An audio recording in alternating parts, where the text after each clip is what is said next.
নামাজি ফজরের সময় আজান হবে, ঘুমটা যখন ভেঙে যাবে, নামাজের জন্য যখন তৈরি হবে, ঠিক জামাতের 5 মিনিট আগে চোখে ঘুম এনে দেব। কি হয় না? আরে হয় কি হয় না? হাজী সাহেব হজে যাবে বলে টাকা রেডি করবে, এমন একটা বিপদ সামনে দাঁড় করিয়ে দেব, হজে যাওয়ার কথা ভুলে যাবে। কোরআনের মজলিসে বসে, দাওয়াতের সাথীদের সামনে বসে, আলেমদের মজলিসে বসে, আল্লাহ ওয়ালাদের মজলিসে বসে মন চাইবে রব্বানা এবার থেকে নামাজ কাজা করব না, সুদ খাবো না, মিথ্যা বলবো না, জুলুম করব না, অন্যায় করব না। ও যখন বাড়ি যাবে এই ওয়াদার কথাটা তার মন থেকে আমি ভুলিয়ে দেব। আমি সরল সঠিক রাস্তায় বসে থাকব, আমি মসজিদের সামনে বসে থাকব, কোরআনের কাছাকাছি আমি বসে থাকব। সব বই পড়ার সময় হবে, ওর কোরআন পড়ার সময় আমি দেব না। সবকিছু শোনার সুযোগ দেব আমি, কোরআন পড়ার সুযোগ আমি দেব না। পৃথিবীর সব কাজের জন্য সময় বার করতে সুযোগ দেব, নামাজের জন্য আমি সুযোগ বার করতে দেব না। বিবির কাছে বসতে ভালো লাগবে না, অন্য স্ত্রীর মুখ দেখলে তাকে রাতে ভুলতে পারবে না, এমন ধোঁকা আমি শয়তান তাকে দিয়ে দেব। পৃথিবীর সব জায়গায় টাকা খরচ করবে, কিন্তু দিনের জন্য, ইসলামের জন্য হাত থেকে একটা টাকা খরচ করার সুযোগও আমি শয়তান দেব না। আমি সামনে থেকে আসবো, পিছন থেকে আসবো, ডান দিক থেকে আসবো, বাম দিক থেকে আসবো, চতুর্দিক থেকে ওকে আমি ধোঁকা দেব। লাআন্না জাহান্নামা মিনকুম আজমাইন, আল্লাহ তাদেরকে দিয়ে আমি জাহান্নাম ভরিয়ে দেব। আমার আল্লাহ বলেছিলেন, শোন, তুই যা করার আছে সব কর, যত রকমের পদ্ধতি আছে, যত রকমের রাস্তা আছে, আমার বান্দাদের পিছনে সব রাস্তা ধর। কিন্তু শুনে রাখ, ঈমানদারদের এবং আল্লাহর উপরে ভরসাকারী ব্যক্তিকে তুই কখনো তোর দলে নিয়ে আসতে পারবি না। একবার জোরে বলুন সুবহানাল্লাহ। এটা সূরা নাহালের মধ্যে আছে, 14 নম্বর পারা, 17 নম্বর পৃষ্ঠা, 99 100 নম্বর আয়াতে আল্লাহ বলে দিচ্ছেন, ঈমানদার আর মুত্তাকি ব্যক্তি, আল্লাহর উপরে তাওয়াক্কুলকারী ব্যক্তির কাছে শয়তান আসতে পারে না। সুবহানাল্লাহ বলেন। শয়তান বললে আল্লাহ সবাইকে দিয়ে জাহান্নাম ভরে দেব। আল্লাহ বলে, শোন, ওটা তোর কথা, কিন্তু আমি আল্লাহ কি বলেছি, ইন্নাহু লাইসা লাহু সুলতানুন আলাল্লাযীনা আমানু ওয়া আলা রাব্বিহিম ইয়াতাওয়াক্কালুন। ইন্নাহু লাইসা লাহু সুলতানুন আলাল্লাযীনা আমানু, যারা ঈমান এনেছে, যারা আল্লাহকে বিশ্বাস করেছে, যারা খাঁটি মুমিন, যারা ঈমানদার, তাদের উপরে তোর কোনো কর্তৃত্ব, কোনো প্রভাব, কোনো কাজ কর্ম কিছুই করতে পারবি না। সুবহানাল্লাহ বলতে পারবেন না? তার মানে তোর শয়তানি শয়তানি জায়গায় চলবে, কিন্তু ঈমানদারদের উপরে তো শয়তানি চলবে না। আর কারা? ও আলা রাব্বিহিম ইয়াতাওয়াক্কালুন, ঈমান এনে আল্লাহর উপরে যারা ভরসা করবে, ঈমান আনার পরে আল্লাহর উপরে তাওয়াক্কুল করবে যারা, তাদের উপরে কোনোদিন শয়তান কোনো রকমের প্রভাব বিস্তার করতে পারে না। সুবহানাল্লাহ বলেন, সুবহানাল্লাহ, সুবহানাল্লাহ। ঈমানদারদের কাছে শয়তান পারে না। আর যারা মুত্তাকি, যারা পরেজগার, যারা খোদাভীরু, যারা, এদের কাছে শয়তান আসলেই মুত্তাকি, খোদাভীরু, পরেজগারদের সঙ্গে সঙ্গে তারা সচেতন হয়ে চক্ষুটা খুলে যায় আর শয়তানের রাস্তা তারা ছেড়ে দেয়। সুবহানাল্লাহ বলবেন না? এটা কোথায় আছে? ইন্নাল্লাযীনা তাকাউ ইযা মাসসাহুম তাইফুম মিনাশ শাইতানি তাযাক্কারু ফাইদা হুম মুবসিরুন। সূরা আরাফ 9 নম্বর পারা, 15 নম্বর পৃষ্ঠা, 12 নম্বর লাইনের 201 নম্বর আয়াত। আল্লাহ পাক বলছেন, ইন্নাল্লাযীনা তাকাও, যারা আল্লাহকে ভয় করে, যারা পরেজগার, খোদাভীরু, ইদা মাসসাহুম তাইফুম মিনাশ শাইতানি তাযাক্কারু ফাইদা হুম মুবসিরুন। আল্লাহভীরু, খোদাভীরু, পরেজগার, মুত্তাকি ব্যক্তির কাছে শয়তান যখন যায়, তাকে ধোঁকা দিতে যায়, ঈমানদার, পরেজগার, মুত্তাকি ব্যক্তি সাথে সাথে তাদের চক্ষু খুলে যায়, আল্লাহর নাম তখন স্মরণ করে, আর তখন আল্লাহর পথের উপরে তারা চলে যায়। সুবহানাল্লাহ, সুবহানাল্লাহ। শয়তান প্রথমে তাকে ধরতে যায়, কিন্তু ঈমান থাকার কারণে, মুত্তাকি হওয়ার কারণে, পরেশগারিতা থাকার কারণে, আল্লাহর দিকে ভয় থাকার কারণে খারাপ কাজে, খারাপ রাস্তায় শয়তান কোনোদিন মুত্তাকি ঈমানদারকে নিয়ে যেতে পারে না। সুবহানাল্লাহ বিহামদি সুবহানাল্লাহ। শয়তান তাহলে কি চাইলো? কিয়ামত পর্যন্ত বাঁচার সুযোগ দিন। তার মানে শয়তান এখন মরবে না, একদম কিয়ামতের আগ পর্যন্ত শয়তান বাঁচবে। শয়তান যখন বলল আমাকে কিয়ামত পর্যন্ত বাঁচতে দিন, আল্লাহ শয়তানের কথাই এগ্রি করলো।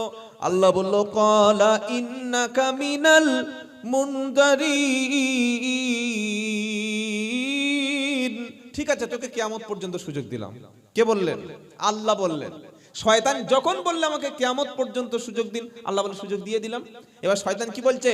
সুম্মা লাআতিয়ান্নাহুম মিন বাইনি আইদিহিম ওয়া মিন খালফিহিম ওয়া আন আইমানিহিম ওয়া আন শামাইলিহিম ওয়া লা তাজিদু আকসারাহুম শাকিরিন। শয়তান বলছে আল্লাহ এই যে আদমের কারণে আমি বিভ্রান্ত হলাম, তার কারণেই যে জান্নাত থেকে আমার বার হয়ে যেতে হলো, তার কারণেই যে আমি গোমরাই হয়ে গেলাম, আমি কিন্তু আদমের বেটাকে ছাড়বো না। কি করব? আদমের বেটাকে ছাড়বো না, আমি সরল সহল রাস্তায় বসে থাকবো। এবার শয়তানের ব্যাপারে দুটো কথা তাহলে আমরা শুনে নিলাম। তাহলে আমরা আলোচনা করবো বলেছিলাম মুত্তাকি কারা, কিভাবে চিনবেন যে লোকটা মুত্তাকি বা পরেজগার। সূরার নাম সূরাতুল বাকারা। আপনাদের এলাকায় দেখবেন বিশেষ করে অনেক বাড়িতে মায়েরা বলে হুজুর বাড়িতে কোনো ঝাড়ফুঁক, তাবিজ কবজ, ঘর বন্ধ বা কিছু একটু ব্যবস্থা করে দেবেন। কেন? বললে আমার বাড়িতে প্রচুর জিন আছে। কি আছে? জোরে বলে। জিন আছে। জিন আছে আপনি জানলেন কি করে? বলছে সেই অমুক একটা গুণ নিয়ে এসেছিল, সে গুণে বলে গেছে। বুঝতে পারছেন কি বলেছি? কোন মেয়ে ছেলের মাথায় যদি একবার এই কুবুদ্ধিটা ঢুকে যায় যে ভাবি বা চাচি বা বৌমা বা মা বা খালা তোমার বাড়ির মধ্যে 4-5টা খারাপ জিন আছে, ও মেরে ফেলে দিলেও ওই কথা ওর মাথা থেকে যাবে না।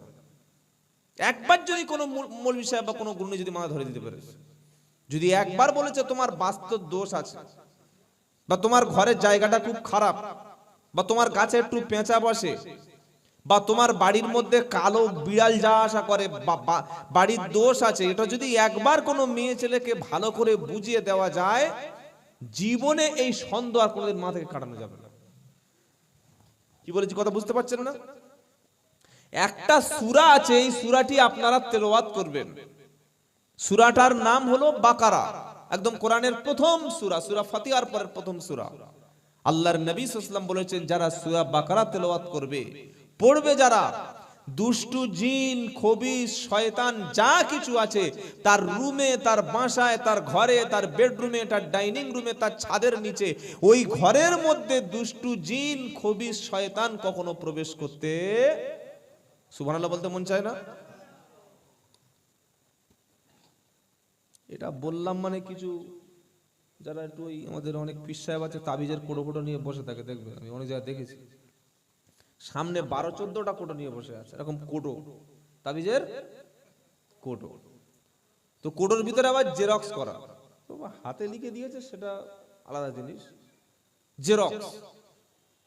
কেউ গিয়ে বলছে আমার ছেলের পায়খানা, বলে ওই 12 নম্বর কোটো থেকে একটা মাল দে, ওটা দিয়ে দিল। কেউ গিয়ে বললো আমার ছেলের পরীক্ষা, এই 19 নম্বর কোটো থেকে একটা দাও। কেউ গিয়ে বললো আমার বিবি অবাধ্য, বলে অবাধ্য 16 নম্বর। আমি বানানো কথা বলছি না ভাই, কিভাবে আপনাকে ধোকা দিচ্ছে আপনি ভাবতে পারছেন না। আর এই তাবিজটা তিনি দিচ্ছেন বিনামূল্যে দিচ্ছেন না, 100 টাকা 200 টাকা নয়, ওর একটা ফিক্সড রেট আছে। ফিক্সড রেটটা কেমন? 3001 টাকা, 2001 টাকা, 501 টাকা, 8001 টাকা, 10001 টাকা, 15001 টাকা, ঠিক লটারির মতো সাজিয়ে রেখেছে। আপনি তাবিজ নিলেন, গলায় দিলেন, হাতে দিলেন, বালিশের মধ্যে রাখলেন, বিবিকে আপনি বশ করলেন, কিছুদিন পরে তাবিজ নষ্ট হয়ে গেল, কাজ হলো না, আবার ছুটলেন, আবারটা মারলো। এবার আমি প্রশ্ন করছি, এই 3 দিন আগে একদিন সন্ধ্যাবেলা মাগরিবের পরে বাড়িতে আছি, হঠাৎ করে একজন মেয়ে ছেলে মহিলা এসে বাড়িতে ঢুকলো, এসে বললে, হুজুর আমার বাড়িতে খুব শয়তান আসছে, বাচ্চা ভয় করছে, তো আপনি কি তাবিজ টাবিজ বা ঝাড়ফুঁক এসব কিছু করেন? ঝাড়ফুঁক করা জায়েজ, ঝাড়ফুঁক করা সুন্নাত, এটা সাহাবায়ে কেরামদের আমলের মধ্যে প্রমাণ আছে, আলহামদুলিল্লাহ বলেন। আর ঝাড়ফুঁকের জন্য স্পেশাল কোরআনে 2টো সূরা আছে, একটা ফালাক, একটা নাস। সুবহানাল্লাহ বলবেন না? ফালাক আর নাস কিন্তু নাজিল হয়েছে ঝাড়ফুঁকের জন্যই। এই সূরার শানে নজুলে এটাই আছে। আল্লাহর নবী সাল্লাল্লাহু আলাইহি ওয়াসাল্লামকে স্বয়ং তাকে জাদু করা হয়েছিল, তার জাদুকে কাটানোর জন্য ফালাক আর নাস এই 2টি স্পেশাল সূরা আছে। কোন মুমিন যদি, ইমানদার যদি, মা যদি, বাপ যদি, ভাই যদি মাগরিবের পরে 3 বার, ফজরের নামাজের পরে 3 বার ফালাক আর নাস এই 2টা সূরা পড়ে যদি শরীরে ফু দেয়, দুষ্টু জিন, খবিস, জাদু টোনা সব থেকে আল্লাহ তাআলা মুক্তি দান করবেন। আমাকে বললে কিছু দেন নাকি? বললাম হ্যাঁ দিই। বলে দেন দেন, বলুন কি দেবেন? বললাম আমি যে তাবিজটা দেব সেটা গলায় ঝোলানো বা হাতে বাঁধার নয়, ওই তাবিজটা অন্তরে রাখতে হবে। বলে সেটা আবার কি জিনিস? বললে কি বলুন দেখি ভালো করে। বললাম আপনার বাড়িতে যে বাচ্চা ভয় করছে বা আওয়াজ হচ্ছে বা আপনি খারাপ ভাবছেন, ভয় পাচ্ছেন, সূরা ফাতিহা পড়তে পারেন? বলে হ্যাঁ সূরা ফাতিহা তো পড়ি, নামাজ পড়ি। আয়াতুল কুরসি জানেন? বলে অবশ্যই জানি। ফালাক আর নাস জানেন? জানি। আমি বললাম দেখুন, আপনি যেটা জানেন, আমি যদি তাবিজ দিই বা কোনো দোয়া ঝাড়ফুঁক করি, এর বাইরে কিছু দিতে পারবো না, এর মধ্যে থেকে দিতে হবে। আর আপনার ঘরে কোরআন আছে, আলেমরা, ওলামারা, মুফতি সাহেবরা যারা তাবিজ লেখে কোরআন থেকেই তো লেখে নাকি বাবা? কোরআনের বাইরে থেকে লেখে কি গো? পেপার পত্রিকা থেকে দেখে দেখে লেখে নাকি? কোরআন থেকেই লেখে। তাহলে যে কোরআন থেকে তাবিজটা দেয়া হচ্ছে ওটাই তো আপনার বাড়িতে আছে, আপনি পড়েননি, আপনি খোলেননি, আপনি কোরআন পড়ছেন না, আর ইমাম সাহেবের তাবিজটা, ইমাম সাহেবের দেওয়া কোরআনটা আপনি গলায় ঝুলিয়ে রেখেছেন। কি করে সুস্থ হবে? কি করে বিপদ কাটবে? তখন বলছে যে আমি একটা মৌলভী সাহেবের কাছে গিয়েছিলাম, গেলে উনি আমাকে বলল যে তোমার ছেলের একটা সমস্যা। ভালো করে শুনবেন, মানুষের অর্থ সম্পদ ধ্বংস করার জন্য এক শ্রেণীর আলেম নয়, তারা প্রকৃত আলেম না, মানুষের ঈমান নষ্ট করছে, অর্থ সম্পদ লুট করছে তারা। ছেলের বুকে হার্টে ছিদ্র আছে, ছিদ্রটা কে রিপোর্ট দিয়েছে? Medical doctor, MBBS doctor, heart specialist doctor বলেছে তোমার ছেলের হার্টে ছিদ্র আছে, ওটা অপারেশন করা লাগবে, সেটা শ্বাসকষ্ট হয়। আমার এলাকায় এক ভণ্ড গুণনী প্রতারক, ধর্মে নিয়ে ব্যবসা করে, তার কাছে গেছে, সে বলেছে 15,000 টাকা দিলে তোমার ছেলেকে জিন এসে অপারেশন করে দিয়ে দেবে। এটা ভাবতে পারছেন কোনোদিন? কথাটা বুঝতে পারছেন কি বলছি? জিন 15,000 টাকা নিয়ে ছেলের হার্টের অপারেশন করবে। আচ্ছা, এটা সম্ভব না অসম্ভব বলে মনে হচ্ছে? আমি বললাম ভাই, জিন যদি সত্যিকারের হার্টের অপারেশন করতে পারে, তাহলে বড় বড় মুফতি সাহেব, মাওলানা সাহেব আর পীর সাহেবরা অসুস্থ হলে ভেলোরে ছোটে কেন? তাদের কাছে জিন এসে রাত্রেবেলা অপারেশন করে না কেন? এই রকম ধোকা দিয়ে চিটিংবাজি করে আর কতদিন চালাবে? 15,000 টাকা নিয়ে জিন এসে হার্টের অপারেশন করে যাবে, নাউজুবিল্লাহি মিন যালিক। আমি বললাম এইসব ভণ্ড প্রতারক, এদের কাছে বসবেন না, এদের কাছে যাবেন না। এরা কোরআনটাকে আপনার গলায় দেবে, হাতে দেবে, আপনার বাড়িতে ঝোলাবে, কিন্তু কোরআন দিয়ে আপনার জীবনে আমল করার মতো কোনো আমল বলে দেবে না। আমি বললাম ভাই, বোন, আল্লাহর নবী যেভাবে তাবিজ দিয়েছেন সেভাবে আমল করুন। বলে নবী তাবিজ দিয়েছেন? বলে হ্যাঁ, তবে সেই তাবিজটা বুকে দেননি, হাতে দেননি, কোমরে দেননি, গলায় দেননি, গাছে ঝুলিয়ে দেননি। আল্লাহর নবীর তাবিজটা সাহাবাদের অন্তরের মধ্যে ভরে দিয়েছেন, ঈমানের মধ্যে। সুবহানাল্লাহ বলে। তো বলে কি করব? আমি বললাম পড়ো আলিফ লাম মিম দালিকাল কিতাবু লা রাইবা ফীহি হুদাল লিল মুত্তাকিন। নারায়ে তাকবীর। মুত্তাকি কারা? কোরআন বলে দিচ্ছে প্রথম পারা সূরা বাকারার একদম 5টা আয়াতে মুত্তাকি কারা। আল্লাহ বলছে দালিকাল কিতাবু লা রাইবা ফীহি হুদাল লিল মুত্তাকিন। কিতাব ওই একটি কিতাব, কোরআনকে আল্লাহ বলছেন কিতাব। ওই কিতাবের মধ্যে কোনো ভুল নাই, কিতাবের মধ্যে কোনো সন্দেহ নাই। আর কিতাব থেকে হেদায়েত পাবে তারা, মুত্তাকি বান্দা হয়েছে যারা। এবার মুত্তাকি কারা? তো কোরআন বলছে মুত্তাকি কারা আছে তারা শোনো, আল্লাযীনা ইউমিনুনা বিল গায়ব ওয়া ইউকিমুনাস সালাতা وَمِمَّا رَزَقْنَاهُمْ يُنْفِقُونَ وَالَّذِينَ يُؤْمِنُونَ بِمَا أُنْزِلَ إِلَيْكَ وَمَا أُنْزِلَ مِنْ قَبْلِكَ وَبِالْآخِرَةِ هُمْ يُوقِنُونَ أُولَئِكَ عَلَى هُدًى مِنْ رَبِّهِمْ وَأُولَئِكَ هُمُ বলেন মুফলিহুন। নারায়ে তাকবীর। মুত্তাকিদের স্পেশাল নমুনা কি? প্রথম মুত্তাকি কারা? আল্লাযীনা ইউমিনুনা বিল গায়ব, গায়বের উপরে গায়বের প্রতি ঈমান এনেছে যারা। এখন গায়বটা কি জিনিস? কবরের আযাব দেখা যায় না, এটার উপরে বিশ্বাস করতে হয়। আখিরাতকে দেখি নাই, বিশ্বাস করতে হয়। জান্নাত জাহান্নামকে না দেখে বিশ্বাস করার নাম হলো গায়বের প্রতি ঈমান। কথা মনে থাকবে ইনশাআল্লাহ। গায়বের উপরে ঈমান এনেছে যারা, আল্লাহকে না দেখে বিশ্বাস করেছে যারা, ফেরেশতাকে না দেখে বিশ্বাস করেছে যারা, সমস্ত কিতাবের উপরে ঈমান এনেছে যারা, আর আমার নবীর আগের নবীদের সমস্ত কিতাবের উপর ঈমান এনেছে যারা, আর আখিরাতের প্রতি ইয়াকিন করেছে যারা, মুত্তাকি বান্দা হলো তারা। প্রথম হচ্ছে আল্লাহকে না দেখে বিশ্বাস করা, জাহান্নামের আযাবকে না দেখে বিশ্বাস করা। যদি কেউ আল্লাহকে না দেখেই বিশ্বাস করে, না দেখেই ভয় করে, না দেখেই ঈমান আনে, আল্লাহ বলছেন তার জন্য রয়েছে জান্নাত এবং পুরস্কার। সুবহানাল্লাহ বলেন। এটা সূরা মুলকে আছে, ইন্নাল্লাযীনা ইয়াখশাউনা রাব্বাহুম বিল গায়বি লাহুম মাগফিরাতু ওয়া আজরুন কাবীর। নিশ্চয়ই যারা, এটা 29 পারা 2য় পৃষ্ঠা 2য় নম্বর লাইনের 12 নম্বর আয়াত। আল্লাহ বলছেন নিশ্চয়ই যারা, ইন্নাল্লাযীনা ইয়াখশাউনা রাব্বাহুম বিল গায়ব, যারা আল্লাহকে না দেখেই ভয় করে। কোন একটা অফিসে সিসি ক্যামেরা আছে, সেখানে চুরি হয় না।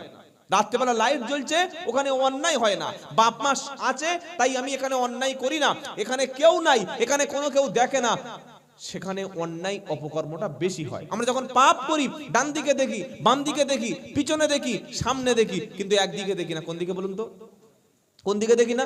উপরের দিকে দেখি না। আমি ভাবি যে ডান দিকে কেউ নাই, বাঁদিকে কেউ নাই, সামনে কেউ নাই, পিছনে কেউ নাই, কিন্তু যিনি দেখছেন আরশে আজিমের মালিক তিনি কে? আল্লাহ। সব দিকে দেখে নি, কিন্তু উপরের দিকে তাকাই না, আর ভাবি কেউ দেখতে পায় না। কি বুঝলেন? অথচ আল্লাহ বলছেন আমাকে না দেখে যারা ভয় করে, আল্লাহর উপরে ঈমানদার ব্যক্তি আল্লাহকে না দেখেই ভয় করে। যেখানে যাবে সেখানে মনে করেন আল্লাহ, আল্লাহ দেখছেন, আল্লাহ আছেন, আল্লাহর ক্যামেরা, আল্লাহর দেওয়া সিসিটিভির আওতায় আমি আছি। আল্লাহর ক্যামেরার বাইরে আল্লাহর যে কুদরতি ক্ষমতা, চোখ, তার বাইরে কিছুই নাই। এটা ঈমানদার যখন বিশ্বাস করবে, ওই ঈমানদার কোনোদিন পাপ করবে না। মসজিদের মধ্যে গিয়ে আমরা কি মনে করি? এই মসজিদ, এখানে খারাপ কথা বলা যাবে না, এখানে পাপ করা যাবে না, এখানে চুরি করা যাবে না, এখানে গীবত করা যাবে না, এখানে মদ খাওয়া যাবে না, এখানে তাস খেলা যাবে না। মসজিদ থেকে বার হয়ে গেলে মনে করি আর আল্লাহ দেখা পাচ্ছে না, নাউজুবিল্লাহ, আল্লাহর দৃষ্টি এখানে আর নেই, অথবা আল্লাহ এখানে নেই, যা করি সব ঠিক আছে। নাউজুবিল্লাহি মিন যালিক। আমি কোনোদিন আল্লাহর ক্যামেরার বাইরে, আল্লাহর লেন্সের বাইরে, আল্লাহর কন্ট্রোলের বাইরে, আল্লাহর সীমানার বাইরে আমি কোনোদিন যেতে পারবো? পৃথিবীর কোন ব্যক্তি পারবে? আল্লাহ চ্যালেঞ্জ করছেন, ইয়া মাআশারাল জিন্নি ওয়াল ইনস ইনিস্তাতাআতুম আও তানফুদু মিন আকতারিস সামাওয়াতি ওয়াল আরদ ফানফুদু লা তানফুদুনা ইল্লা বিসুলতান ফাবি আইয়ি আলাই রাব্বিকুমা তুকাযিবান। কোন সূরা? আহা, মুসলমান কোরআন পড়ে না গো, সব বই পড়ে। কি সুন্দর কথা! কোরআন কি বলছে? পারা নম্বর 27, পৃষ্ঠা নম্বর 11, লাইন নম্বর 11, আয়াত নম্বর 33, সূরা রহমান। আমার আল্লাহ শোনাচ্ছে, ইয়া মাআশারাল জিন্নি ওয়াল ইনস, এ মানুষ আর জিনেরা, ও জিনেরা আর মানুষেরা, দুটো কমিউনিটিকে আল্লাহ ট্যাগ করে দিয়েছেন, দুটো কমিউনিটিকে আল্লাহ অ্যাড্রেস করছেন। তিনি দুটো কমিউনিটিকে ডেকে বলছেন, কাকে কাকে? ইয়া মাআশারাল জিন্নি ওয়াল ইনস, ও জিনেরা আর মানুষেরা, ইনিস্তাতাতুম আও তানফুদু মিন আকতারিস সামাওয়াতি ওয়াল আরদ ফানফুদু লা তানফুদুনা ইল্লা বিসুলতান। হে মানুষেরা এবং জিনেরা, তোদের যদি সম্ভব হয় আমার আকাশ সমূহের মধ্য থেকে, আমার জমিনের মধ্য থেকে যদি অন্য কোন জায়গায় যাওয়ার হয়, তোদের ক্ষমতার মধ্যে যদি সম্ভব হয়, আমার আকাশ ছাড়া, আমার জমিন ছাড়া, আমার পৃথিবী ছাড়া, আমার আয়ত্তের বাইরে থেকে বার হয়ে যা। ফানফুদুলা তানফুদুনা ইল্লা বিসুলতান, আমার আয়ত্ত থেকে, আমার আকাশের নিচে থেকে, আমার জমিনের উপর থেকে অন্য কোন জায়গায় যাওয়ার থাকলে যা, সেখানে বার হয়ে যা, যাওয়ারও কোনো রাস্তা নাই। আপনি যদি পাপ করার ইচ্ছা করেন, সেই জায়গায় গিয়ে পাপ করুন যেখানে আল্লাহ নাই। নাউজুবিল্লাহ। এরকম কোন জায়গা আছে নাকি? আছে?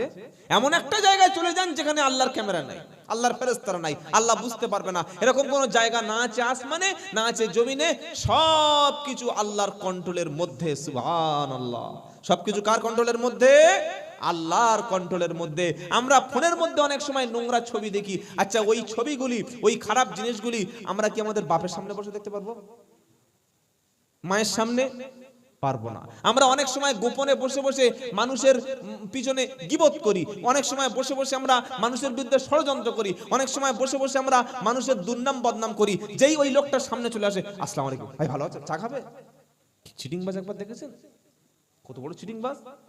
একটু আগে তার নামে পিছনে জাবলা বলেছে, যেই সামনে ভাই চা খাবে, এই বিস্কুট খাবে, হচ্ছে ফার্স্ট ক্লাস চিটিংবাজ। যেই সামনে এলো, পুরো 180 ডিগ্রি ভুল বদল হয়ে গেল। পিছনে থাকলে বলি, সামনে থাকলে বলি না। আল্লাহ বলছে, তোমার সামনে, পিছনে, ডান দিকে, বাম দিকে, উপরে, নিচে, যেদিকে তাকাবে, যেখানে তুমি যাবে, সেখানে কে আছেন? আল্লাহ। ওই আল্লাহকে না দেখেই ভয় করা, আখিরাতকে না দেখেই ভয় করার নাম হচ্ছে মুত্তাকি, পরেজগার। একবার জোরে বলুন সুবহানাল্লাহ। মুত্তাকির দ্বিতীয় নমুনা কি? ওয়ায়ুকিমুনাস সালাত। মুত্তাকি বান্দা নামাজ কায়েমকারী ব্যক্তি হবে। মুত্তাকি কি হবে? নামাজি ব্যক্তি হবে। বেনামাজি কখনো মুত্তাকি হতে পারে না। আবার কিছু কিছু আপনাদের এলাকায় নাই, এখানে সব আল্লাহওয়ালা মানুষ, তো কি বুঝলেন? আমাদের এলাকায় আছে, শুধু জানাজার নামাজটা পড়ে। কিসের নামাজ পড়ে? জানাজার নামাজ। আবার জানাজার নামাজ পড়তে যাওয়ার জন্য একটা টুপি, একটা পাঞ্জাবি, একটা সুন্দর রুমাল, একটা ভালো লুঙ্গি সব রেডি করে রাখে। যেই কেউ শুনলো পাড়ায় মারা গেছে, বিকাল 4টে বাজে জানাজা হবে, আসর বাদ ও আর কাজে যাবে না, কাজে যাবে না, ওদিন বাড়িতে বসে আছে। ভাই আজ কাজে যাবে না? এই সেলিমের বাপ মরে গেছে, ইউনুসের দাদু মরে গেছে, বিলকিসের মা মরে গেছে, জব্বার চাচা মরে গেছে, আজ কাজে যাবো? জানাজার নামাজ। এই এলাকার মধ্যে কেউ মারা গেলে 3 জন ব্যক্তি যদি জানাজার নামাজ পড়ে দেন, আর কেউ যদি না পড়েন, গুনাহ হবে? আমি জিজ্ঞাসা করছি, ইমাম, মুয়াজ্জিন, আরেকজন ব্যক্তি, 3 জন যদি ওই ব্যক্তির জানাজার নামাজ পড়ে আর টেনে নিয়ে কাঁধে করে যদি দাফন করে দেয়, পাড়ার সমস্ত মানুষ এই কাজ থেকে, মাইয়াতের জানাজার থেকে মুক্ত হয়ে যাবে। কি বলেছি কথা বুঝতে পেরেছেন? আমি বলছি না যে আপনারা জানাজার নামাজ পড়বেন না, কিন্তু ভাই বয়স তো প্রায় 40-42 হয়ে গেল, 50 হয়ে গেল, 55 হয়ে গেল, কবরে যাওয়ার সময় চলে আসলো। আমি যে জানাজার নামাজটা পড়তে গেছি, আমি মাইয়েতকে সামনে রেখে আল্লাহু আকবার বলে নিয়ত করার পরে যে দোয়াটা বলতে হয়, ওটা কি আমি শিখতে পেরেছি? ওটা কি আমি জানি? জানার চেষ্টা করি, শেখার চেষ্টা করি। জানাজার মাঠে হুজুর নিয়ত বলে দাও, কি একটা নিয়ত আছে সব দোয়াটা না ইতুয়ান ওয়াদি আর দোয়া আছে না বাবা জানাজা, ওটা হুজুরা বলে দিল। ও হুজুর এবার বাংলায় বলো। কতটা মূর্খতা একটা জাতির! আরবিতে হচ্ছে না, আমার বাংলা বলো। বাংলা বলে দিয়েছে। এবার আল্লাহু আকবার বলে জানাজার নামাজে দাঁড়িয়ে গেছে, গিয়ে মুখে একটা শব্দ নাই, চুপচাপ দাঁড়িয়ে আছে, ঠোঁট নড়ে না। আবার আল্লাহু আকবার, চুপচাপ, আল্লাহু আকবার, আল্লাহু আকবার, আসসালামু আলাইকুম ওয়া রাহমাতুল্লাহ, আসসালামু আলাইকুম ওয়া রাহমাতুল্লাহ। এটা জানাজার নামাজ। মাঝখানে যে দোয়া সানা, দরুদ শরীফ এবং শেষে স্পেশাল ভাবে যে দোয়াটি ছিল, এই দোয়াটি যদি কেউ না পড়ে ফাঁকি মেরে চলে আসে, পরীক্ষার খাতায় সাদা খাতা নাম লিখে জমা দিলে নাম্বার কত পাবে বাবা? 100-র মধ্যে মোটামুটি। এখন তো আর 100 পরীক্ষা না, এখন ওই 40 পরীক্ষা। 0 পাবে, বরং নাম লিখলে আরো কেলানি দেবে, চামড়া তুলে দেবে। সাদা খাতা জমা দেওয়া, সারা বছর তাস খেলছে, অনলাইন গেম খেলছে, সারা বছর মানে কোনো না কোনো কাজে ব্যস্ত, কোনো কাজ নাই, চায়ের দোকানে বসে বসে গাল গল্প চলছে, কোনো কাজ নাই। অথচ এই সময় ইচ্ছা করলে আমরা জানাজার নামাজের দোয়াটা শিখে নিতে পারতাম। আমি শিখি নাই মানে যত লোকের জানাজার নামাজ পড়তে গেছি, ওই আল্লাহু আকবার বলে দাঁড়িয়ে থেকে সাদা খাতা জমা দিয়ে চলে এসেছি। ঠকিয়েছেন। কিন্তু নিজের বাপটা যেদিন মারা যাবে, নিজের মা যেদিন মারা যাবে, সেদিন কি ওই বাপের লাশটা সামনে নিয়ে আল্লাহু আকবার বলে চুপচাপ দাঁড়িয়ে থাকবেন? ওটা ভাবুন। তাই জানাজার নামাজের দোয়াটা আমরা শিখে নেব। বলি যদি বলেন ইনশা আল্লাহ। সময় আমাদের হয়ে গেছে। কত ব্যক্তি ছিল যারা দুনিয়ায় অহংকারের সঙ্গে চলতো, আজ তাদের নামটা নেওয়ার মতো কোনো লোক নাই। এমনও লোক পাড়ায় ছিল যাদের দেখলে বাচ্চারা ভয় থেকে নাম শুনলে পালাতো, আজ তাদের কোনো কবরের চিহ্ন নাই। কি ভাই, এটা হতে পারে কি পারে না? তাই সাবধান থেকো, মনে রেখে দিও। চলুন, মুত্তাকির দ্বিতীয় নমুনা হলো মুত্তাকির নামাজি ব্যক্তি হবে, বেনামাজি কোনোদিন মুত্তাকি হবে না। আর 3 নম্বর নমুনা কি? ওয়া মিম্মা রাযাকনাহুম ইনফিকুন।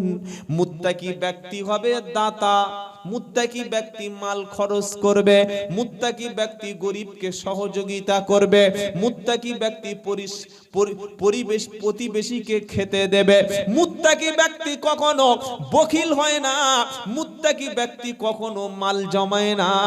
আর মাল শুধু জমায় যারা, খরচ করে না যারা, ওরা কখনো জান্নাতি হবে না।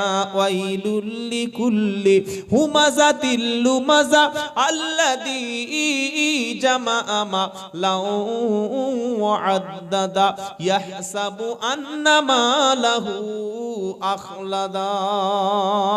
সূরার নাম হুমাযা, একদম 30 পারায় কোরআন শোনাচ্ছে, ওয়াইলুল লিকুল্লি হুমাযাতিল লুমাযা আল্লাযী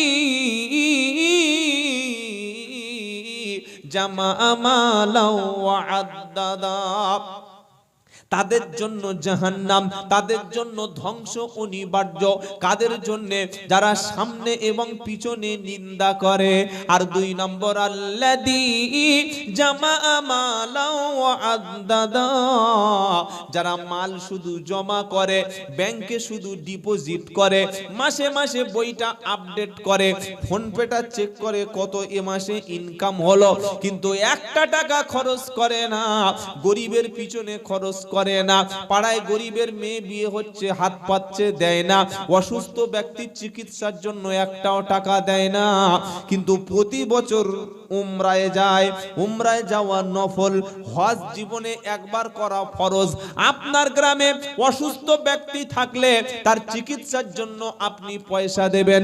আপনার বাড়ির পাশে যার বাড়ি, হোক আপনার শত্রু, সে হিন্দু হোক, খ্রিস্টান হোক, অন্য জাতের মানুষ হোক, সে যদি আপনার কাছে কখনো হাত পাতে, জিজ্ঞাসা করো না তোমার ধর্মটা ইসলাম না কোন ধর্ম, তাকে তুমি দান করো, এর সওয়াব আল্লাহ দিয়ে দেবে। আর দান করতে হয় বেঁচে থাকতে। মরণের সময় বৃদ্ধ লোক একদিন বিছানায় পড়ে গেছে, গালে পানি দিচ্ছে, গড়িয়ে যাচ্ছে। বুড়ির ডেকেছে, বুড়ি এখানে বুড়ি আয় কাছে আয়। বসে হাত ধরে কাঁদছে আর বলছে, ক্ষমা করে দিস, তোর দেনমোহরটা মাফ করে দিস। কিরকম অসভ্য দেখেছেন? হ্যাঁ, 60 বছর সংসার করে 10 ছেলের বাপ মা হয়ে আর মরণের 3 দিন আগে দেনমোহর মাপ চাইছে বুড়ির হাত ধরে। হ্যাঁ, মাফ করে দিস। আর আমি 60,000 টাকা রেখে গেছি, ওটা অ্যাক্সিস ব্যাংকে আছে, ওই টাকাটা আমার মরণের পরে 40-এ করে দিস। ফেরেশতা বললে, আয় আয় এদিকে এদিকে। জ্যান্ত অবস্থায় 1 টাকার খাবার কিনে গরিবকে দিতে পারলি না, জ্যান্ত অবস্থায় কোনোদিন ফকিরকে খাওয়াতে পারলি না, মিসকিনকে দিলি না, মাদ্রাসাওয়ালাদের দিলি না, গরিবকে দিলি না, প্রতিবেশীকে খাওয়ালি না, আর মরণের পরে 70,000 টাকা কি করে যাচ্ছে? কি করে যাচ্ছে বলেন? Fixed deposit. কিসের জন্যে? বললে খানা হবে। কত বড় মাথা মোটা! আল্লাহর নবীর হাদিস, মরণের পরে আর কোনো আমলের কোনো সুযোগ নাই ইল্লা সালাসা, 3টি ছাড়া। সাদাকাতিন জারিয়া, মসজিদ মাদ্রাসা নির্মাণ করে গেলে এর সওয়াব জারি থাকবে। 2 আও ইলমিন ইয়ানতাফাউ বিহি, কেউ যদি কোনো ব্যক্তিকে দ্বীনের কোনো ইলম শিখিয়ে দিয়ে যায়, উপকারী কোনো ইলম শিখিয়ে দিয়ে যায়, এর জন্য মাইয়েত কবরের সওয়াব পাবে। আর একটা কাজের জন্য মরণের পরে নেকি বাকি থাকে, ওটা যদি একজন নেককার সন্তান দেখে যেতে পারে। আসল নেককার সন্তান হলো আমাদের জন্য বড়ই সম্পদ। সুবহানাল্লাহ বলে। আসল সম্পদ কি? দোয়া করার জন্য, আল্লাহর কাছে কান্না করার জন্য একটা সন্তান যদি আমরা রাখতে পারি, ওটাই আমার জন্য আখিরাতের পরে নেকি যাওয়ার একটা রাস্তা চালু থাকবে। সুবহানাল্লাহ বলেন। 1 মসজিদ মাদ্রাসায় দান, 2 উপকারী ইলম, 3 নম্বর নেক সন্তান।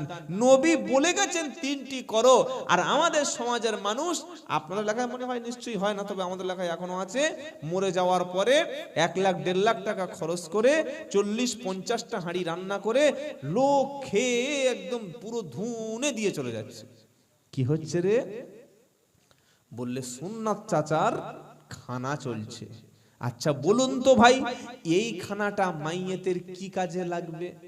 যে মাইয়েত হওয়ার আগে 10 বছর বিছানায় পড়েছিল, ছেলেরা বাপের মুখে কোনোদিন 50 টাকার খাবার কিনে দিল না।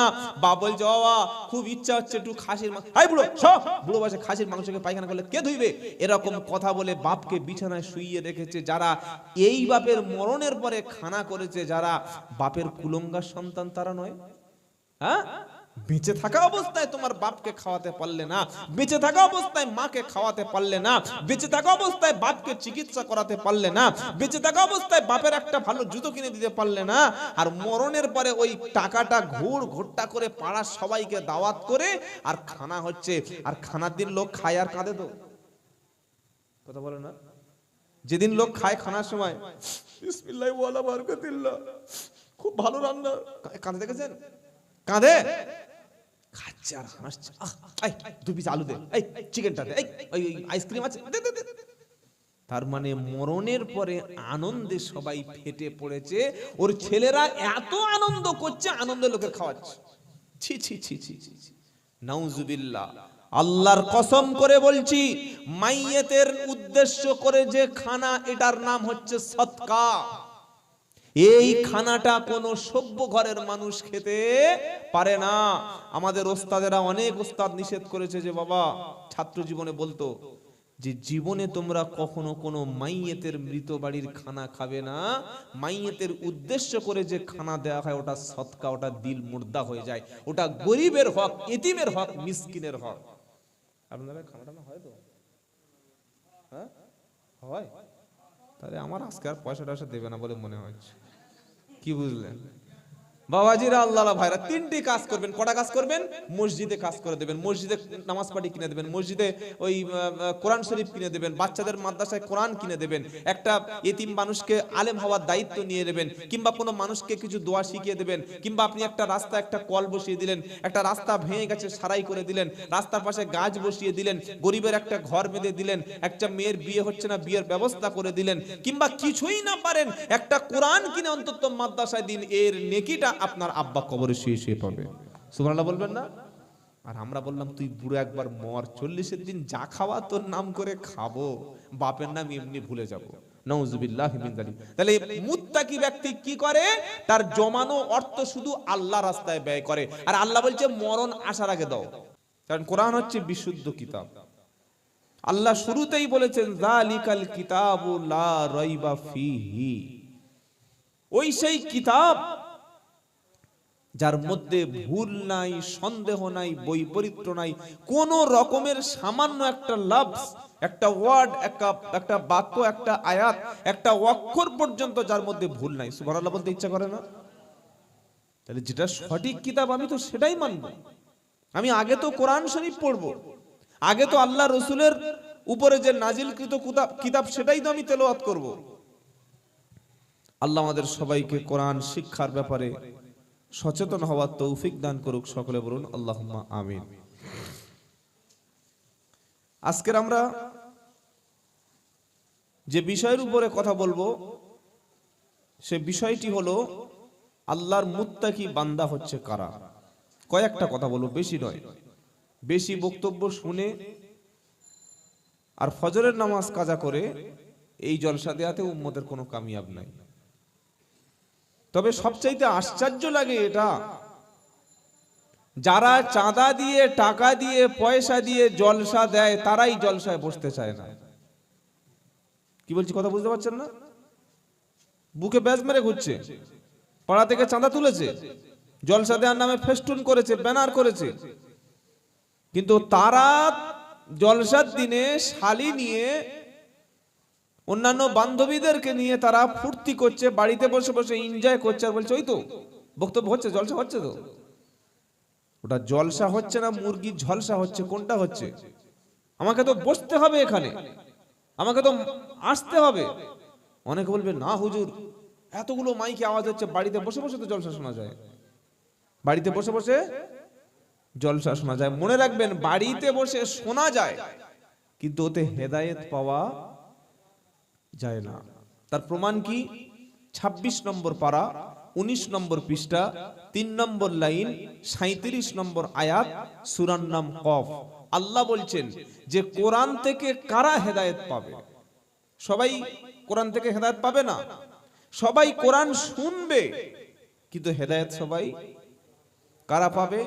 ইন্না ফি যালিকা লাযিকরা লিমান কানা লাহু কলবুন আও আলকাস সামআ ওয়া হুয়া শাহীদ। ইন্না ফি যালিকা লাযিকরা, এই কোরআন বা এই কিতাব বা এই উপদেশ বা এই যে কোরআনটা উপদেশ তাদের জন্য। কাদের জন্য? লিমান কানা লাহু কলবুন, যারা তাদের দিলটা, যাদের কলব, যাদের অন্তর এই কোরআনের প্রতি যাদের দিল আছে, মানে অন্তর থেকে যারা গ্রহণ করে। আও আলকাস সামআ, দিলটা আছে কোরআনের দিকে, আল্লাহর কিতাবের দিকে, আর কানটাও আছে কোরআনের দিকে। আর ওয়াহুয়া শাহিদ, এবং উপস্থিত থেকে, নিজে উপস্থিত থেকে যারা গ্রহণ করে। আরেকবার বলছি, কোরআন তাদের জন্য হেদায়েত, তাদের জন্য কোরআন উপদেশ হিসাবে কাজ হবে। তারা ওয়াজ শুনে আমল করতে পারবে, তারা ওয়াজ শুনে পরিবর্তন হতে পারবে, ওয়াজ তাদের হেদায়েত করবে, কোরআন তাদেরকেই পথ দেখাতে পারে। যারা দিল থেকে কথাগুলি শোনে, শোনা দুরকম আছে, দুরকম শোনা আছে। জুমার দিন খুতবা দিচ্ছে, ওর শুনতে শুনতে উল্টে পড়ে যাচ্ছে, এটা কি শোনা হলো? আওয়াজ হচ্ছে কিন্তু দিলের মধ্যে বসে না, এরকম হয়। এখানে শুনছি বসে বসে, কিন্তু মনটা যেন সে অন্য একদিকে পড়ে আছে, এটা হলে হবে না। দিলের মধ্যে কান দিয়ে শুনবে আর কথাটা বসাবে কোথায়? একটু কথা বলেন। কান থেকে আওয়াজ ঢুকবে আর কথাটা বসবে কোথায়? দিলে। আর উপস্থিত থাকবে, মানে এখানে অহুয়া শাহিদ, সেখানে উপস্থিত থাকবে, তারপরে কোরআন তার জন্য হেদায়েত হবে। বাড়িতে বসে বসে জলসার দিনে আত্মীয় স্বজন নিয়ে পাকামি করছে আর বলছে খুব দারুণ জলসা চলছে, ওটা তোমার জন্য হেদায়েত বয়ে আনবে না। তোমাকে থাকতে হবে, কান দিয়ে শুনতে হবে, শুনে ওটা দিলের মধ্যে বসাতে হবে, তবেই কোরআন হেদায়েত পাবে। সুবহানাল্লাহি বিহামদিহি, সুবহানাল্লাহিল আযীম। আল্লাহ আমাদের সবার দিল, চিন্তা, কান সবটুকু যেন কোরআনের দিকে ধাবিত করেন। আল্লাহ তৌফিক দিন, সকলে বলুন আল্লাহুম্মা আমিন। তাহলে যে বিষয়ের উপরে কথা বলবো, বিষয়টি হচ্ছে মুত্তাকি। কি নাম বললাম? মুত্তাকি। মুসলমান আলাদা, মুমিন আলাদা, আর মুত্তাকি আলাদা, ওলি আলাদা। কটা ক্যাটাগরি বললাম?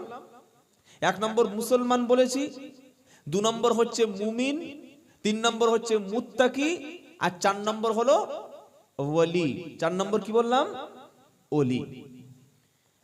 লা ইলাহা ইল্লাল্লাহ যিনি বলেছেন, যিনি অন্তর থেকে স্বীকার করে নিয়েছেন এবং কাজে আমল করেন, তিনি হলেন মুসলমান। তিনি কি বলেন? মুসলমান। তাহলে মুসলমানের পরের ধাপ হচ্ছে মুত্তাকি। মুসলমানের পরের ধাপ কি বললাম? মুত্তাকি। মুমিন, মুমিন, মুমিনকে, মুমিন হলো পরিপূর্ণ বিশ্বাসী ব্যক্তি। মুমিন হওয়ার জন্য সূরা তাওবায় আল্লাহ বলছেন 8টা গুণ লাগবে, সূরা মুমিনুনের মধ্যে আল্লাহ বলছেন আরো 8টা গুণ লাগবে। আর মুত্তাকি হওয়ার ব্যাপারে সবচাইতে মুত্তাকি ব্যক্তির মধ্যে নমুনা হলো তিনি সমস্ত পাপের কাজকে দূরে থাকবেন। যত রকমের পাপ আছে, ছোট বড় যত পাপ আছে, সমস্ত পাপ থেকে যিনি নিজেকে পরহেজ করে চলতে পারেন, পাপের রাস্তাটা ত্যাগ করে চলেন, সেই ব্যক্তি কি? মুত্তাকি। হযরতে ওমর ফারুক রাদিয়াল্লাহু তাআলা আনহু তাকে জিজ্ঞাসা করলেন যে আমিরুল মুমিনিন, আল্লাহ যে বলছেন দালিকাল কিতাবু লা রাইবা ফি হুদাল্লিল, কথা বলে না, হুদাল্লিল মুত্তাকিন, এই যে মুত্তাকি কারা, মানে পরেজগার কারা, কাদের কি করে চিনবো যে তারা আল্লাহর মুত্তাকি বান্দা, পরেজগার? ওমর ফারুক বলছেন শোনো, মুত্তাকির রাস্তাটা এমন যে তোমার গায়ে একটা পোশাক আছে আর তুমি একটা জঙ্গলের মধ্যে দিয়ে, কাঁটার রাস্তার মধ্যে দিয়ে, দুদিকে কাঁটা, তার মাঝখান থেকে চলে যাচ্ছ। তোমার পোশাকটা এমন ভাবে তুমি শরীরে জড়িয়ে রাখবে যেন ওই কাঁটার গায়ে তোমার পোশাকটা আটকে না যায়। এই পৃথিবীটা হচ্ছে একটা পাপের রাস্তা। পৃথিবীটা কিসের রাস্তা? পাপের রাস্তা। আপনি কি করে বললেন? এটা আমি বলি নাই, এটা শয়তান আল্লাহর সঙ্গে যেদিন আল্লাহর দরবার থেকে শয়তান বিতাড়িত হয়েছিল। কবে? যেদিন সেজদা দিতে শয়তান অস্বীকার করেছিল। পারা নাম্বার 8, পৃষ্ঠা নাম্বার 11, লাইন নাম্বার 1, আয়াত নাম্বার 12, সূরার নাম আরাফ। যখন সমস্ত ফেরেশতারা সেজদা দিলেন, আমরা মসজিদে যখন নামাজ পড়ি, যখন সেজদা দিই, কটা সেজদা দিই বাবা? একবারে কটা সেজদা দিই? 2টি। প্রথম সেজদাটা কি ছিল? আল্লাহর হুকুম, আল্লাহর নির্দেশ, আল্লাহর অর্ডার। সবাই সেজদা দিল, কিন্তু ইল্লা ইবলিস, শয়তান সেজদা দিল না, ইবলিস সেজদা করলো না। তো ইবলিস যখন সেজদা করলো না, সমস্ত ফেরেশতারা, সমস্ত রকমের যারা ছিল, আবার তারা সেজদা করলো। প্রথমটা ছিল আল্লাহর হুকুমের সেজদা, আর দ্বিতীয় সেজদাটা করলো, ফেরেশতারা দেখলো যে ইবলিস সেজদা করে নাই, তো আমরা আল্লাহর হুকুম মেনেছি, তার জন্য আরেকটা শুকরিয়া হিসেবে আরেকটা সেজদা করলাম। তো আল্লাহ বলছে, তুই তো এতদিন আমার বেশ ভালোই ইবাদত করলি, অনেক ইবাদত তোর জীবনে ছিল, কিন্তু সেজদা দিতে গিয়ে তুই যে সেজদাটা দিলি না, এটা যুক্তিটা কি? এটার যুক্তিটা কি? তুই যে সেজদাটা দিলি না, আমি আল্লাহ যখন অর্ডার করলাম তুই সেজদাটা কেন দিলি না? তো যুক্তিটা কি বল? এবার একটা প্রশ্ন হচ্ছে, আমরা যখন কোনো পাপের কাজ করি, অন্যায় করি, তখন আমাদের কে ধোঁকা দেয়? কে ধোঁকা দেয়? শয়তান। তার মানে শয়তান আমাদের ধোঁকা দেয়। এবার বলুন, শয়তান যখন শয়তান হয়নি, শয়তান প্রথমে শয়তান ছিল কি? বুঝতে পারছেন কি বললাম? শয়তান যখন প্রথমে শয়তান হয়নি, সে যখন ইবলিসে পরিগণিত হয়নি, তাহলে সে যে শয়তানিটা করলো তাকে কে ধোঁকা দিয়েছিল? কথাটা কি বলেছি মাথায় যাচ্ছে কি না মাথার উপর দিয়ে উড়ে চলে যাচ্ছে? আমরা দোষ করলে, অন্যায় করলে, পাপ করলে, মদ খেলে, গাঁজা খেলে, গান শুনলে, জেনা করলে, খুন করলে, হত্যা করলে, নামাজ কাজা করলে, অন্যায় করলে, তখন বলি ও শয়তানের ধোঁকায় করেছি, বলি না? শয়তানের ধোঁকায়। তাহলে আমাদের কে ধোঁকা দেয়? শয়তান ওয়াসওয়াসা দেয়, আমাদের পিছনে তার প্রভাব কাজ করে। কিন্তু শয়তান যখন অন্যায় করলো, শয়তান যখন শয়তানি করলো, তখন তাকে কে ধোঁকা দিয়েছিল? তখন তো শয়তান ছিল না, ছিল কি? এইবার শোনেন, উত্তরটা কোরআনে লুকিয়ে আছে, এজন্য কোরআন পড়তে হয়। বাবাজিরা, আল্লাহ ভাইরা, শয়তানকে কে ধোঁকা দিয়েছিল কোরআন শুনিয়ে দিচ্ছে। কি বলেছি? আল্লাহ জিজ্ঞাসা করছে, ক্বালা মা মানাআকা আল্লা তাসজুদা ইদ আমারতুক। আল্লাহ বললেন, ইবলিস, আমি আল্লাহ যখন তোকে সেজদা করতে হুকুম করেছি, নির্দেশ দিয়েছি, আমার হুকুম আসার পরে কে তোকে নিষেধ করলো? কে মানা করলো? কোন জিনিস থেকে তোকে সেজদা দিতে বিরত রাখলো? আমি হুকুম করার পরে কে আবার তোকে অর্ডার দিয়ে সেজদা থেকে মানা করলো? কিভাবে তুই এরকম শয়তানিটা করলি? তুই তো আগে শয়তান ছিলিস না। তখন শয়তান যে কথাটা বলল সেটা কি শুনে রাখেন, সূরা আরাফ, ক্বালা আনা খায়রুম মিনহু। শয়তান প্রথম যে যুক্তি দিল, সে বলল আমি তো আদমের চাইতে অনেক ভালো। কি চলে আসলো? অহংকার চলে আসলো। অহংকার চলে আসলো। অহংকার যখন কোন পীরের মধ্যে আসে, আলেমের মধ্যে আসে, বক্তার মধ্যে আসে, হাজী সাহেবের মধ্যে আসে, দাতার মধ্যে আসে, কোন আল্লাহওয়ালা ব্যক্তির সামনে যখন অহংকার তার মধ্যে প্রবেশ করে, ওই অহংকারী ব্যক্তি কখনো আল্লাহর জান্নাতে যাবে না। নামাজি পরেজগার ব্যক্তি কিন্তু মদ খাবে না, এটা শয়তান জানে। নামাজি ব্যক্তি জেনা করবে না, এটা শয়তান জানে। হাজী সাহেব আল্লাহওয়ালা ইমানদার ব্যক্তি, এরা চুরি করবে না, শয়তান জানে। কিন্তু শয়তান এই ইমানদার নামাজিদেরকে অন্যভাবে আগুনে নিয়ে যাবে। কিভাবে নিয়ে যাবে? শয়তান ইমানদারদের অহংকার কাজ শিখিয়ে দেবে, লোক দেখানো আমল শিখিয়ে দেবে, এমন অহংকার তৈরি করে দেবে, তখন মনে হবে আমার মতো ভালো মানুষ পৃথিবীতে একটাও নাই, আমি একদম জান্নাতের পথে আছি, আমি পাড়ার সেরা মানুষ, আমি সবচাইতে বড় বক্তা, আমি সবচাইতে বড় পীর সাহেব, আমি একদম খাঁটি পীর সাহেব, আমি একদম হাক্কানি আল্লাহওয়ালা, আমি একদম পাড়ার সবচাইতে বড় দাতা, আমার মতো নামাজি পাড়ায় একটাও পাওয়া যাবে না। এ অহংকার যখন বান্দার চেপে যাবে, আরো তখন তাকে জান্নাতে নিয়ে যাওয়া। একটা নামাজি লোক কি আর মদের আড্ডা যাবে, না সিনেমা দেখবে, না গান শুনবে? একে তো জাহান্নামে নিয়ে যাবে শয়তান, যাওয়ার চেষ্টা করবে। তাহলে কিভাবে চেষ্টা করবে? ওই খারাপ রাস্তা নিয়ে যাবে না, অহংকার ঢুকিয়ে দেবে। আল্লাহ জিজ্ঞাসা করলো, তুই শয়তানিটা করলি কিভাবে? তখন শয়তান প্রথম যে শব্দটা বলেছিল, আমি আদমের চাইতে অনেক ভালো। কি বলেছিল? আদমের চাইতে। এক নম্বর বলল আদমের চাইতে ভালো, তাহলে ভিতরে কি এলো? অহংকার এলো। 2 নম্বর কি?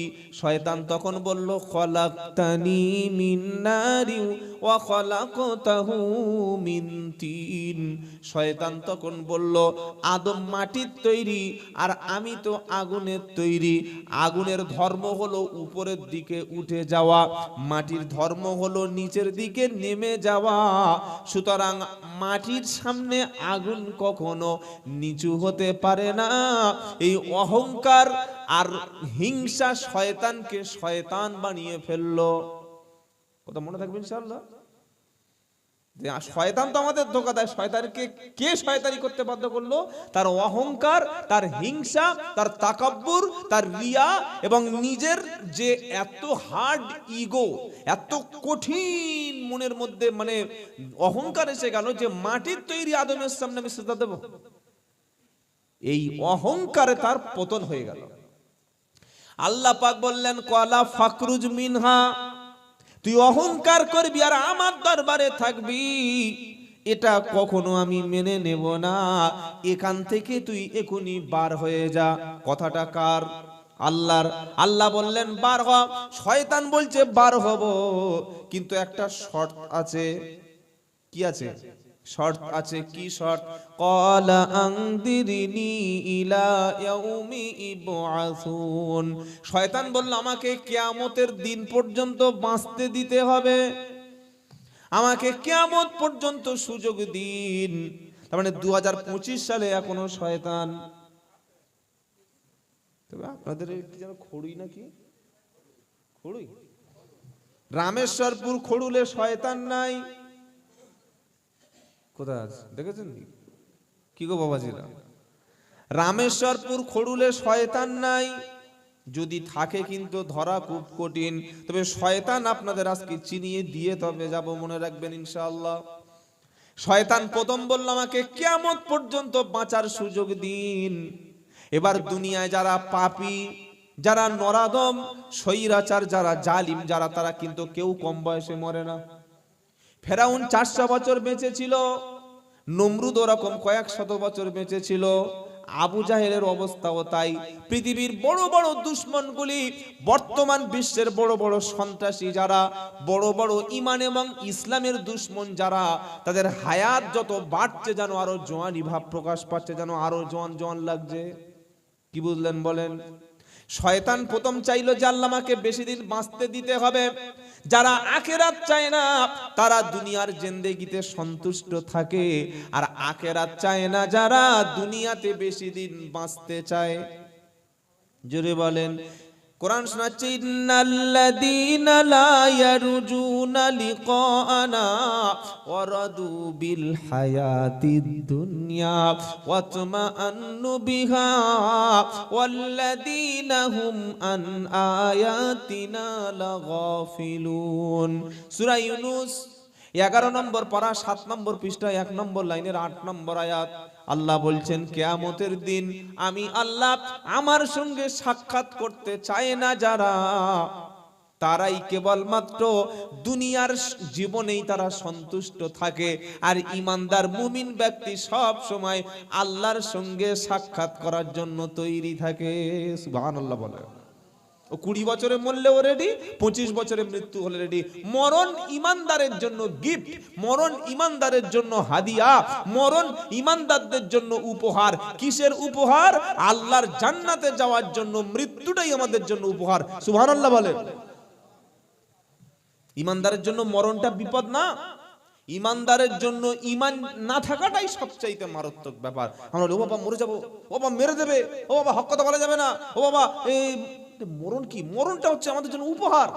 একজন ঈমানদার জান্নাতে যাবেন কিভাবে? সে তো সুসাইড করতে পারে না, আত্মহত্যা করতে পারে না, বিষ খেতে পারে না, গলায় দড়ি দিতে পারে না, সে নদীতে ঝাঁপ দিতে পারে না। তাহলে মুমিন আল্লাহর সঙ্গে দেখা করবেন কিভাবে? মৃত্যুর মাধ্যম ধরে, মৃত্যুর দরজা দিয়ে সে আল্লাহর জান্নাতে প্রবেশ করবে। সুবহানাল্লাহ। এখন বলবেন না, 3-4 দিন পরে বলবেন, ভাবছেন কি বলছেন? সুবহানাল্লাহ, সুবহানাল্লাহ, সুবহানাল্লাহ বিহামদিহি সুবহানাল্লাহিল আযীম। একজন ঈমানদার জান্নাতে যাবে কিভাবে? মৃত্যু নামক দরজা দিয়ে সে জান্নাতে প্রবেশ করবে। কথা মনে থাকবে ইনশাআল্লাহ। যেভাবে নারী পুরুষের অবাধ মেলামেশা বা মেলা বসে, মেলাটা বসেনি তো মনে হয় নাকি, বসেছিল, উঠে গেছে মনে হয় নাকি, এখনো আছে এই সাইডে আছে। যাই হোক, খুব ভালো চালাক লোকেরা, বিড়ি ধরিয়েছে দেখছি, ইমাম সাহেব আসছে বলে ইমাম সাহেব চলে গেলে খাবি, ইমাম সাহেবের সামনে বিড়ি খাওয়া পাপ, একা একা খাওয়াটা পাপ না। মদ খাচ্ছে কি করবে, গোপটা একটু এই তুলে খাচ্ছে। কি তুলে খাচ্ছে? গোপ। কি খাচ্ছে? মদ খাচ্ছে গোপ তুলে। বলে ভাই গোপটা টেনে মদ খাচ্ছিস কি ব্যাপার? বলে গোপের পানি মাকরুহু, গোপের পানি খাওয়া কি বলেন মাকরুহু, আর খাচ্ছে কি হারাম। তো ধর্মসভা আমাদের উদ্দেশ্য যেন থাকে আল্লাহর খুশি, আল্লাহ পাওয়ার উদ্দেশ্য যেন সভা আমরা করি। বুখারী শরীফ হচ্ছে এমন একটি শ্রেষ্ঠ কিতাব, কোরআন শরীফের পরের স্থান হলো সহিহ বুখারী। এই বুখারী শরীফের প্রথম যে হাদিস সেটা হচ্ছে ইন্নামাল আ'মালু বিন্নিয়াহ। সব ঠিক আছে, হালকা একটুই গোড়া করে রাখবেন না, বুকে সাউন্ড আছে, খালি এই লোকগুলো শুনলে হলো। আমি ওই পছন্দ করি না যে গোটা পাড়া সব লোকে শোনাতে হবে, সব জলসায় গিয়ে আমি মানা করিস ভাই এগুলো করো না। যাদের শোনার প্রয়োজন তারা এখানে এসে বসে শুনুক। কি ভাই ঠিক বলছি তো? বিয়ে বাড়িতে দাওয়াত দিয়েছে 300 লোক, 100 লোক খেতে আসলো, খাবার বেশি হয়েছে, কি করবে? ফেলে দিবি, এবার গরিবদের বিলিয়ে দিয়ে। এ তো গরিবের সাথে তো তামাশা করা হলো। তো বুখারী শরীফের প্রথম যে হাদিসটা সেটা হচ্ছে প্রত্যেকটি কাজ বা প্রত্যেকটি আমল এটা নির্ভর করে মানুষের নিয়তের উপরে। কিসের উপরে বলেন? নিয়তের উপরে। বাবাজিরা, আল্লাহ ভাইরা, আমরা এখানে নিয়ত করে নিই যতগুলি কথা শুনবো, যতটুকু আল্লাহ বলাবেন সেই কথাগুলি কোরআন সুন্নাহ অনুযায়ী আমরা আমল করব বলি ইনশাআল্লাহ। বর্তমান যুগ অত্যন্ত ফিতনা, যেখানে যাবেন সেখানে ফিতনা, আর সবচাইতে বড় ফিতনার মধ্যে পড়ে আছে আমাদের যুবক ছেলেরা। এই মোবাইলের ফিতনার চাইতে মনে হয় বড় ফিতনা কোনো একটাও আর নাই। আর মানুষ মোবাইলে যা দেখে সেটাই বিশ্বাস করে, মনে করে অনলাইনে যা আসে সবটুকুই সত্য।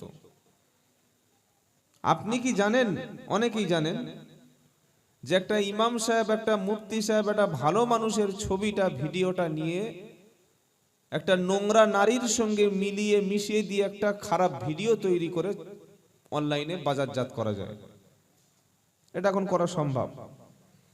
আপনি রাস্তা দিয়ে পোশাক পরে হেঁটে যাচ্ছেন, আপনাকে ফুল উলঙ্গ করে গোটা পৃথিবীর লোককে দেখানো, এটা মোবাইলে সম্ভব। কারণ বুঝতে পারছেন কি যুগ পড়ে গেছে। সারা জীবন যারা হাতে তসবিহ নিয়ে জিকির করতে করতে রাস্তায় যেত, সেই লোকগুলি বুড়ো বয়সে ছেলেদের কাছ থেকে ফোন কিনে দিয়ে এখন রাত্রি শুয়ে শুয়ে নোংরা মেয়েদের ড্যান্স দেখছে বুড়ো বয়সে এসে। এটা হাসির কথা নয়, এটা ফিতনা। ফিতনা এটা। আগে একটা মেয়ের সঙ্গে একটা নারীর সঙ্গে দেখা করতে গেলে অনেক চেষ্টা করতে হতো, এখন দেখা করার দরকার নেই।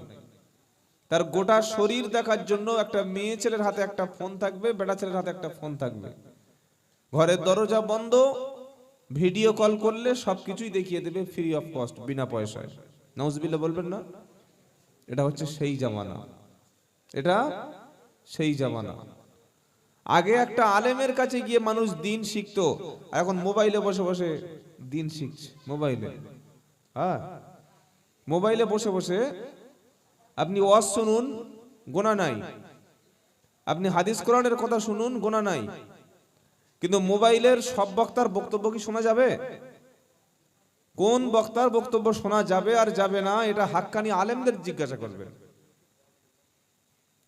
টুপি সব লাইনের লোক পরে, দাড়ি সবার আছে। মোবাইলে অনেক মাজারপন্থী বেরেলিদেরও বক্তব্য আছে, যারা মাজারের সেজদাকে জায়েজ প্রমাণ করে।